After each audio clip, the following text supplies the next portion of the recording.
Supreme কোর্টের রায় বেরোনোর 25 ঘন্টার মধ্যেই ফের আশ্বাসবাণী শোনা গেল বিরোধী দলনেতা শুভেন্দু অধিকারীর গলায়।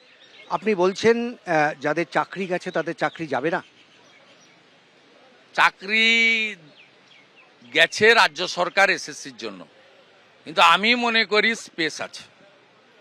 যাদের ওএমআর ঠিক আছে তারা, আমি তাদের পরামর্শ দেব, তারা ইন্ডিভিজুয়াল রিড করতে পারেন।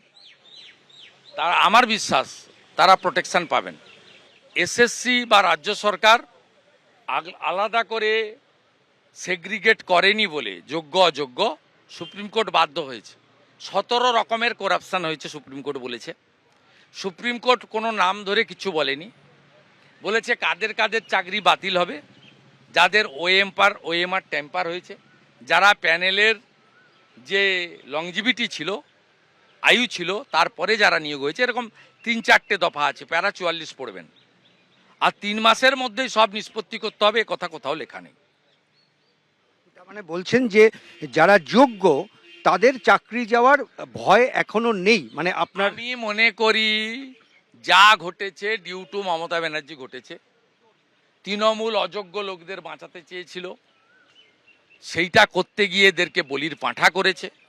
যে কথা 30 ডিসেম্বর 2024 এসএসসি অফিসে গিয়ে আমি আমার 15 জন সাথী এমএলএকে নিয়ে বলে এসেছিলাম, আপনাদের ভিডিও পোস্ট করেছি, কালকেও দিয়েছি, প্রমাণ দিয়েছি, এই কাজটা করেনি। কিন্তু আমি মনে করি আপনাদের হতাশ হওয়ার কোনো কারণ নেই।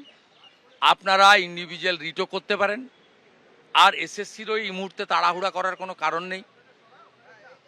অতএব যোগ্যদেরকে বাঁচানোর সম্মিলিত প্রয়াস সবাই মিলে করলে আমার মনে হয় এই যোগ্য 18,000কে বাঁচানো যাবে, বাঁচানো উচিত। এত বড় বড় আশাবাদী হয়ে বলছি, এটা কমিটমেন্ট নয়। আমি সরকার নই, আমি এসএসসি নই, আমি সুপ্রিম কোর্ট নই। বলছি এত বড় বড় আইনজীবীরা তারা মামলা লড়লেন, কপিল সিব্বাল থেকে শুরু করে এত বড় আইনজীবীরা রাজ্য সরকারের হয়ে মামলা লড়লেন, যাদের দাবি ছিল যে কারুর চাকরি যাবে না। সেই জায়গায় দাঁড়িয়ে একজন ইন্ডিভিজুয়াল তিনি সুপ্রিম কোর্ট থেকে এত বড় রায় নিয়ে আসবেন কিভাবে? তার তো ক্ষমতাই নেই।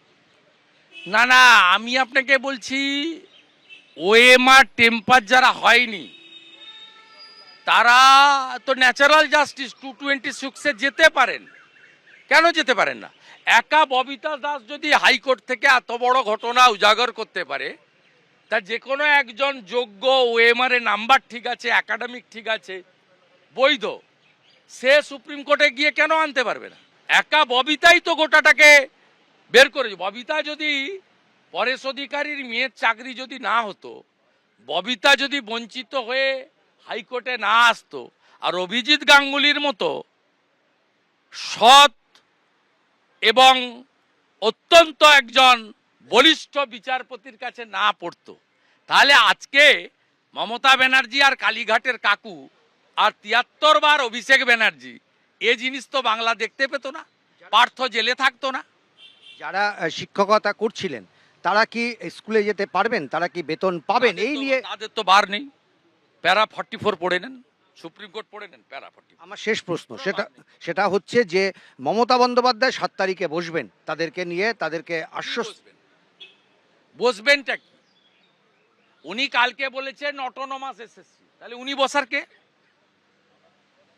বসলে এসএসসি চেয়ারম্যান বসবে। কালকে তো উনি আপনাদের বলেছেন, 100 প্রেসকে রেখে বলেছেন এসএসসি অটোনমাস।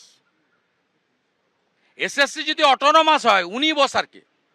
অবৈধ মিটিং, চোর মমতার মিটিং।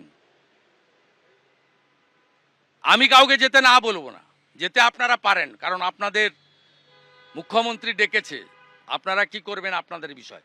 কিন্তু এই মহিলা আপনাদের সর্বনাশের জন্য দায়ী। এবং এসএসসি যদি অটোনমাস বডি হয়ে থাকে, মুখ্যমন্ত্রীর কথা, অ্যাকচুয়ালি আইনে এসএসসি অটোনমাস বডি, পশ্চিমবঙ্গ বিধানসভার আইনে, তাহলে আপনি ডাকেন কি করে?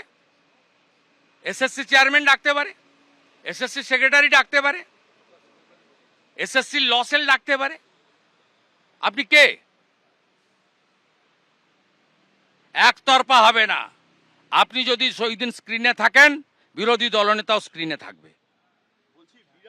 আশ্বাস দিলেন শুভেন্দু অধিকারী। কিন্তু শেষ পর্যন্ত এই আশ্বাস কতটা কার্যকরী হয় তা অবশ্য ভবিষ্যতই বলবে।